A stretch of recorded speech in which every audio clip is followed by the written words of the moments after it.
Hi to everyone. ఇవాళ నేను ఇంకొకటి ఇంపార్టెంట్ విషయం చెప్పాలనుకుంటున్నాను అండి. తల్లిదండ్రులు ముసలి వాళ్ళు అయినప్పుడు వాళ్ళకి మైండ్ నడవదండి. చాలా ముసలి వాళ్ళు అయినప్పుడు అంటే 60, 70 కాదండి, 80 వచ్చిందంటే వాళ్ళది చిన్నపిల్లతత్వం అయిపోతుంది. కొంతమందికి బ్రెయిన్ డ్యామేజ్ అవుతుంది, కొంతమందికి ఏదో ఒక క్యాన్సర్ లాంటివి వస్తాయి. వాళ్ళు ఎలా చేస్తారంటే చిన్నపిల్లలు మారం చేసినట్టు చేస్తారు. వాళ్ళని తప్పుగా అర్థం చేసుకోకు, ఎవరు తప్పుగా అర్థం చేసుకోవద్దండి. ఎందుకంటే వాళ్ళ మైండ్ నడవదు. కానీ కొంతమంది చచ్చే వరకు మైండ్ నడుస్తుందండి. నేను ఎవరిదైతే మైండ్ నడవదో వాళ్ళ గురించి చెప్తున్నాను. మీ కన్న బిడ్డలాగా చూసుకోండి.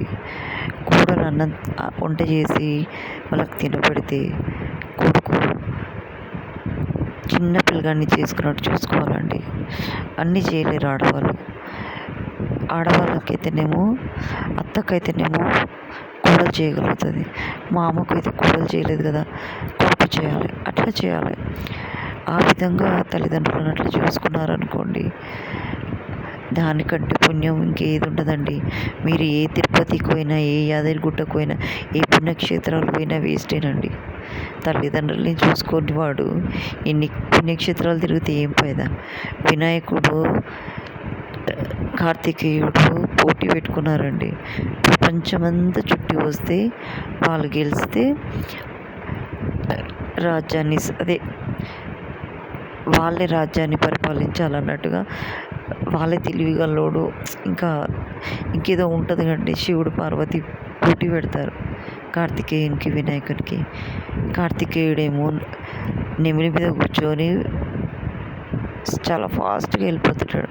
కానీ వినాయకుడు భారీ శరీరంతో కదలలేని పరిస్థితి. కానీ వినాయకునికి చాలా తెలివి ఉందండి. ఒకటి అనుకుంటాడు, నా తల్లిదండ్రుల కంటే ప్రపంచం ఇంకా ఏది ఉంది అని. అందుకే తల్లిదండ్రుల చుట్టూ 3 ప్రదక్షిణలు చేస్తాడు. చేసి అక్కడ కూర్చుంటాడు దండం పెట్టుకొని. తల్లిదండ్రులు అడుగుతారనమాట, నాయన వినాయక, నువ్వు ఎందుకు నువ్వు కార్తికేయునిలాగా నువ్వు వెళ్ళట్లేదు, మా చుట్టూ తిరుగుతున్నావు, మాకు అర్థం కావట్లేదు, నువ్వు ప్రపంచం ఎలా చుట్టేసి వస్తావు అని. అమ్మ, నాకు తల్లిదండ్రుల కంటే ప్రపంచం ఇంకా ఏది ఉందమ్మా అని ఒకే ఒక మాట అంటాడండి. కానీ కార్తికేయుడు ఆలోచించలేకపోతాడు తల్లిదండ్రుల కంటే ప్రపంచం ఇంకేది ఉందని. వినాయకుడు ఆలోచిస్తాడు. అంటే దాని అర్థం ఏందో తెలుసా అండి? తల్లిదండ్రుల కంటే ఇంకా వేరే ప్రపంచం అంటూ ఇంకేది లేదు. దానికంటే సంతోషము ఇంకొకటి లేదు, దానికంటే ఆనందము ఇంకొకటి లేదు, దానికంటే పుణ్యక్షేత్రము ఇంకొకటి లేదు, దానికంటే ఇంకా ఎన్నో ఉన్నాయండి, చెప్పలేని అని ఉన్నాయి. తల్లిదండ్రులని చూసుకుంటే అంత పుణ్యం కలుగుతుందండి. Thank you to everyone.